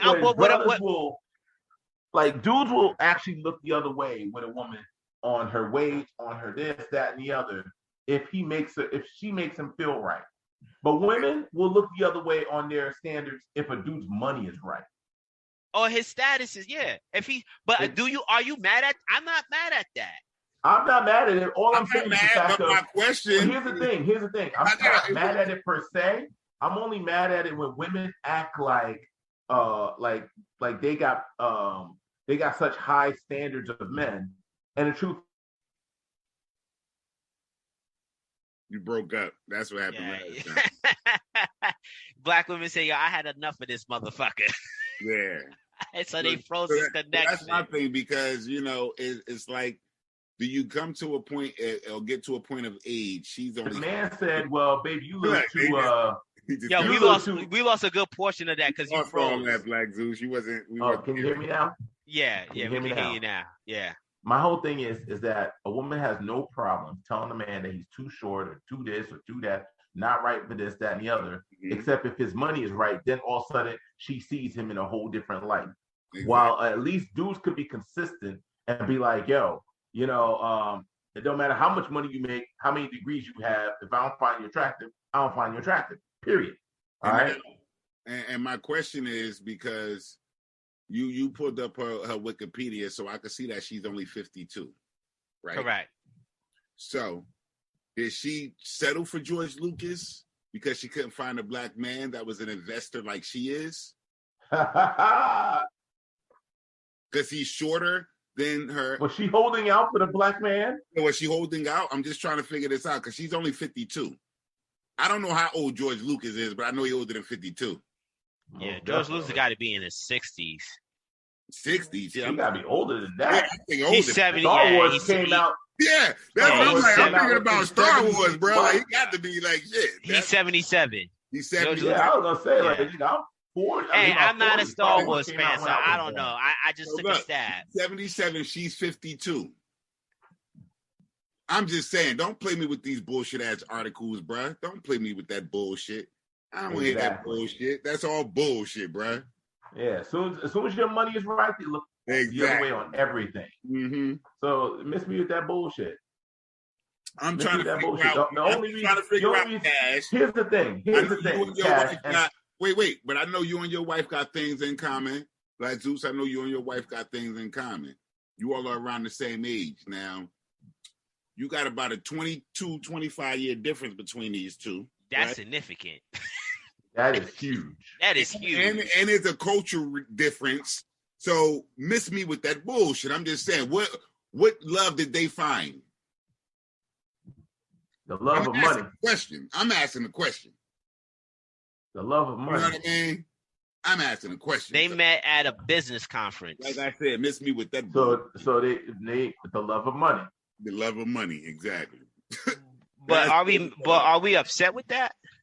I'm not upset with it. I'm just saying, article that you gave me saying so here's the thing. Black women can't find whatever the article said. I'm just pointing out a big ass thing right here. That's all. Here's my thing, Brad. Here's why I get mad, right?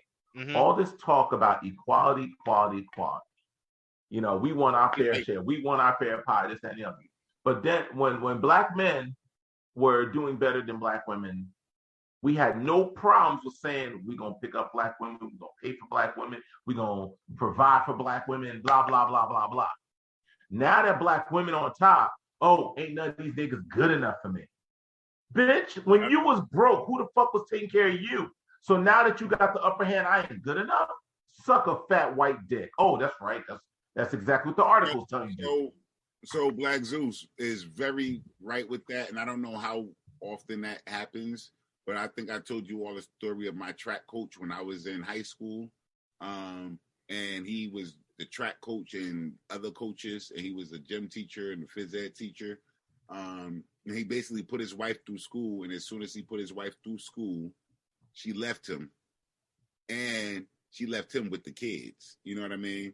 So it's like, yo, again, like in the terms of Black Zeus, in the words of Black Zeus, miss me with that bullshit when you got females that do that to guys and then say that all day guys. You know what I mean? All day. You got guys that at the end of the day, 4 or 5 jobs to make it work.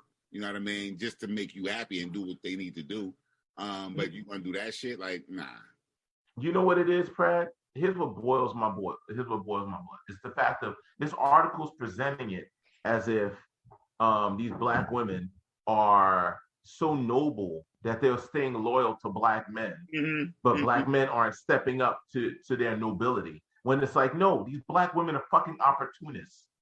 They're fucking opportunists. And the whole thing is their opportunity hasn't come along. Once the opportunity comes along, they jump right on it, whether it's white, black, whatever the fuck it is. Gotcha.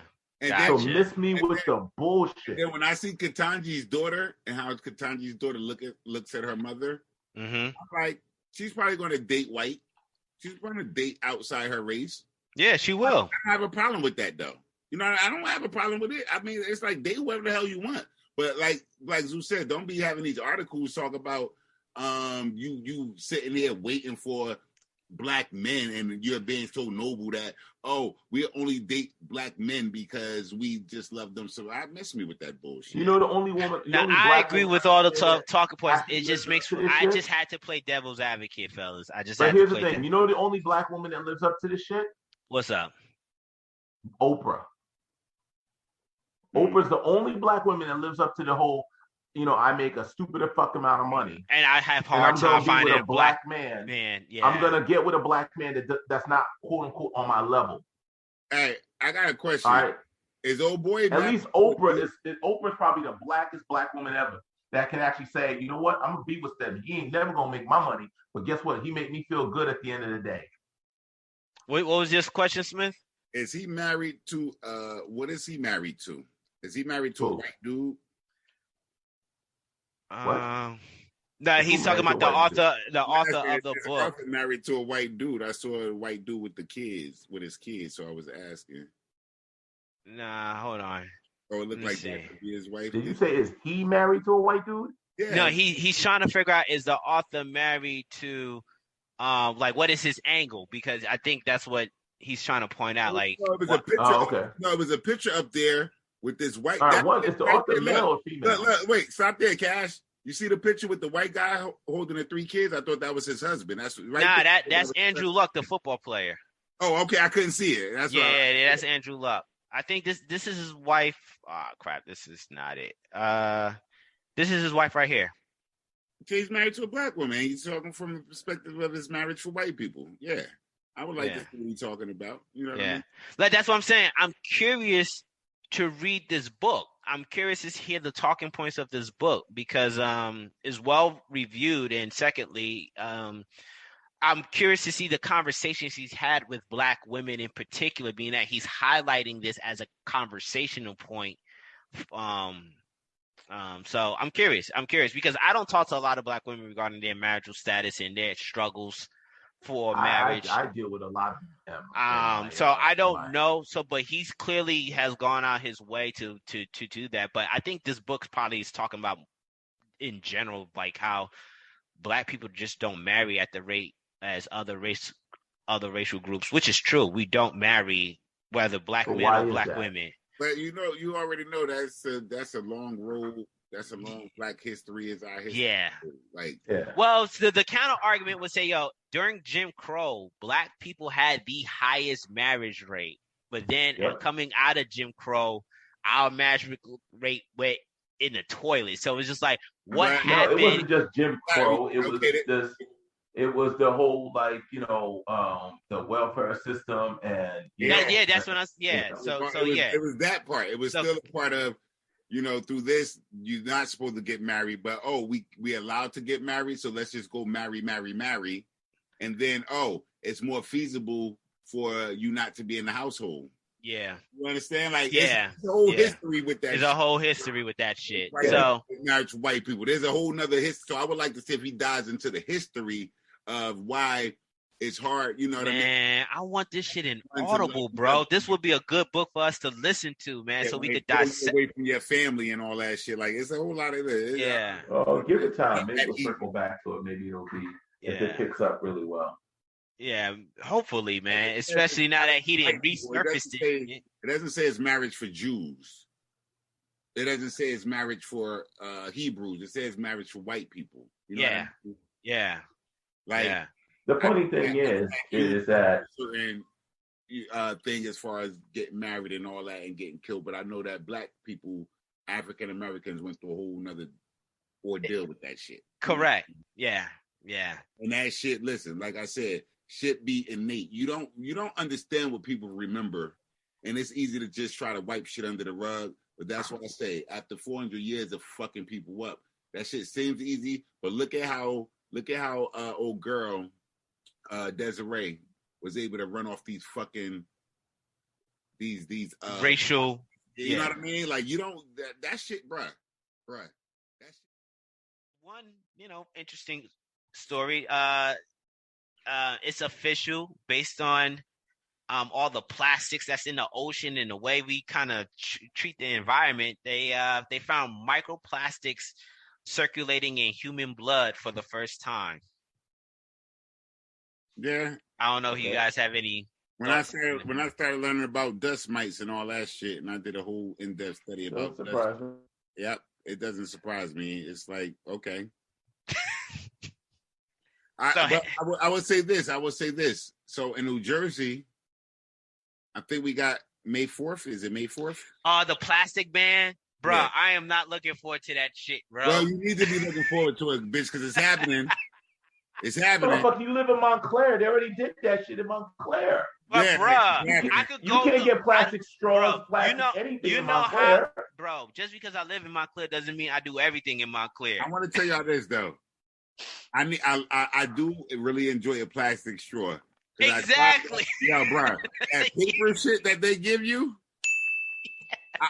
I be drinking alcohol. So that paper shit that they give you, bitch, they say it's not biodegradable, bitch. That shit is biodegrading in my cup. Drink. It fucks with the drink. I can't even drink my drink because the straw ain't even holding up. Like, what? Bro, even the way it comes up the straw, it just tastes and the way different. It comes up the straw, it tastes different. Yeah, I need my plastic straws, bro.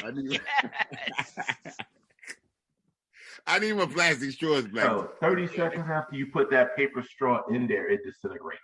Yeah, and so you get 2 sips and it's done.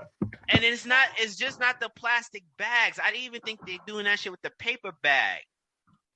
Hold on. Yeah.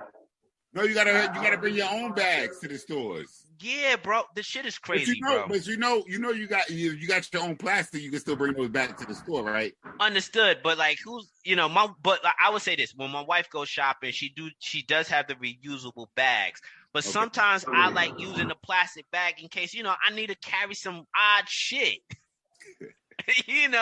Like I now I gotta carry this shit in my hand. Like, nah. Man, man, bro. I ain't looking forward to that shit, bro.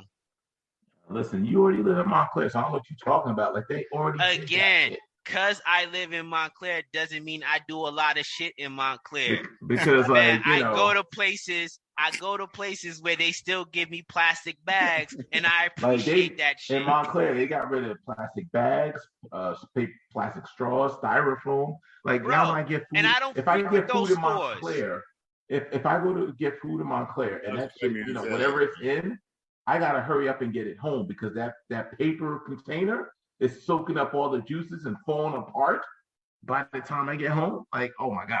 Like, it's ridiculous. I don't do my wife would tell you, I don't do a lot of shit in Montclair, bro. So why don't let paper bags? Why they not letting paper bags go for the large grocery stores? Though? That's what I'm saying. There's not just the paper bags. New Jersey's wilding. They doing this shit with paper. Plastic. Yeah, paper is recyclable though. Bro, they bugging. Why are you going away with the paper bag though? I don't understand. Now I understand the plastic, but the paper is like.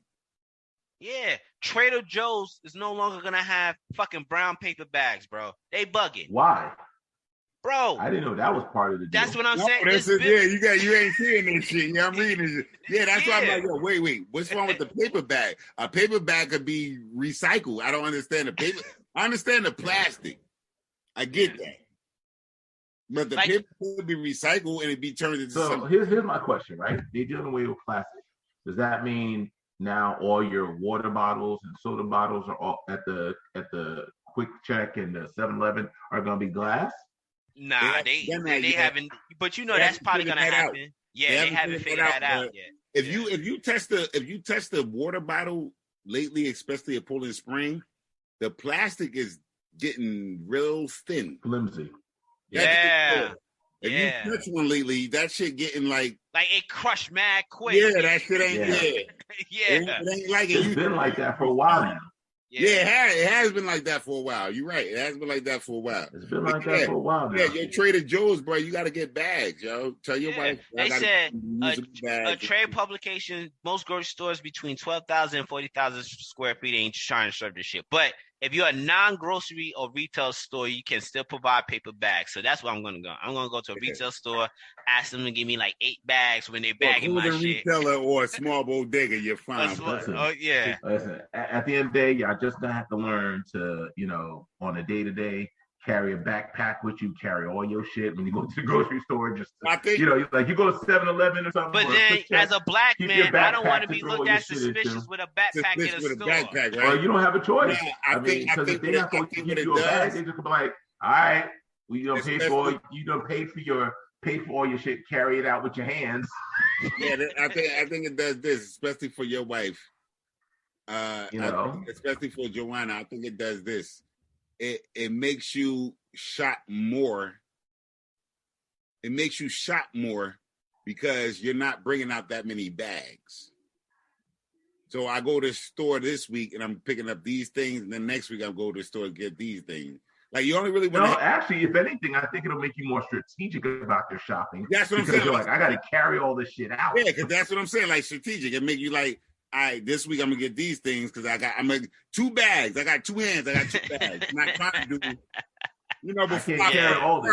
Before I would fill up the cart, but I only got these 2 bags. Like, I'm not trying to. Yeah, I used to get the 30. I used to get the 30 eggs. I'm just gonna get this little 6-pack of eggs. Yeah, right get this 6-pack. Yeah, that's all I can handle. That's all I can handle. Yeah, because eggs need their own bag, right? Right. Yeah, eggs and meat. Okay. Eggs and meat need their own they bag. Need their own bag. So I didn't look. I'm going. So this week, hey, Cash, I'm going to the store, but I'm getting eggs and meat this week.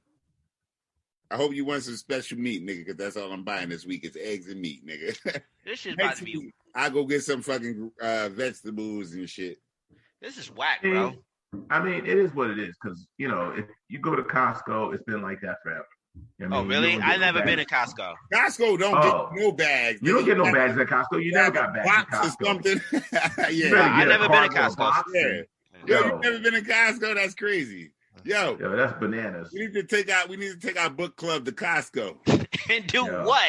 Sit in walk around and record so you can see what Costco's about, bro. Yeah. Next time I go to Costco, Fred, I will take you with me. I want to come too, though. We're gonna all right. Just so you can see me do $1,200 worth of shopping and not get no bags, nothing to put it in. No bags. Just have to put those items in your car as is. And then when you take them out of your car, instead of taking bags of shit, you're just taking handfuls of shit. 17 trips back and forth from the car to the house. Hey, Cash, you can go get some boxes from the recycle bin and put I'm about to shop at Amazon and buy me a whole shit of plastic bags. That's why we got our own reusable bags. You ain't never go get no samples from Costco? They got samples and all that shit. Oh, the samples. But you need a membership to roll. Don't they check for membership ID? Yeah, I got a membership. Yes, they do. I don't have a membership. But you listen, all you gotta do is walk in and say you're gonna get one, or walk in with somebody that has one, like me. I'm about to buy this 1,000 count of plastic bags. I was about to say, why you gonna get that 300 count for 15, but the 1,000 count is 34? I understand. I'm about to get this 1,000 count. Yo, and on top of that, why the paper? And what about garbage bags? That's another thing. What about garbage bags? Hey, Cash. Are they gonna be like? Is New Jersey gonna do away with? Garbage bags? They're gonna keep the garbage bags. Go back, Cash. What's up? Those bags ain't gonna be big enough though. Yeah, you're right. They're kind of small. Those are small, yeah. I'm about to tell you, gotta be careful because those are the small ones. That's why they're like that. Yeah. I'm just gonna carry a backpack. Yeah, those are the small ones. You ain't gonna be able to put that much in there. Man. That's why women got those big ass purses. Yeah. Nobody's feeling that shit, bro. Hey, Cash, you see what it said there? That's the restaurant bag. It said restaurant bag. That's you want to leave the restaurant and take it home. Yeah, from the Chinese spot. Yeah. Yeah, you need a supermarket bag. Bro, this This is ridiculous. And on top of that, you banning paper bags too, bro. Paper I know bags. banning the paper. That's retarded. Yo, Sorry for all my retarded people out there. There you go, right there. Where? Anything made of plastic, you just had it up there. Anything made of plastic, regardless of thickness, is not considered reusable. Bags with glued-on handles also don't qualify as reusable.